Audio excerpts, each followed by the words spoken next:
suitcase carry. So the suitcase carry is exactly what it sounds like. If you were to go on a trip and have to carry your suitcase, you're going to pick it up from one side and carry it along. Although nowadays, now that I think about it, most suitcases roll, so we don't do a whole lot of that anymore, which is all the more reason why we should be doing this move. So suitcase carry is so we can learn to stabilize in an upright position and fight the urge to come down to that side with the weight on it. So choose something fairly heavy for this, so that way you really have to resist the urge to want to turn or lean towards the side with the heavy weight. So I have a kettlebell here, but ultimately if you don't have a kettlebell, almost everyone has a suitcase. So find a suitcase, load it with some books, just something that you can grab onto and hold on one side of your body.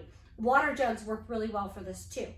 So from here, we're gonna make sure you pick this up correctly, because 9 times out of 10, most people get injured when they're carelessly starting the movement and just picking the weight up. So be careful as you pick it up, squat down, deadlift that weight up to the upright position. Now notice it's a pretty heavy weight for me, so I'm really having to fight the urge to go this way with the weight. So from here, I'm gonna hold on to that weight and I'm gonna walk.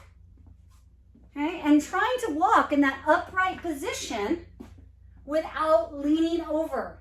Okay, so start with something fairly short distance, maybe going 25 yards, especially if it's a really heavy weight, 25 yards, putting it down, and then switching sides. Then you can always increase your distance from there. Walk around the house. If you don't have anything measured out, maybe do a lap around your house with it.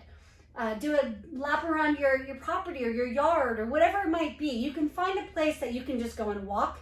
The space doesn't really allow me to do any kind of walking, but you get the idea. Pick up that heavy weight, make sure you're holding it not up here, right? We didn't talk about the hold, but you're not gonna hold it up here. Nice and kind of relaxed shoulders, whereas they're pulled down and back, supported on your back. So that way you're not getting drugged down this way, you're not fighting and pulling up and using those upper traps and the neck muscles to carry it.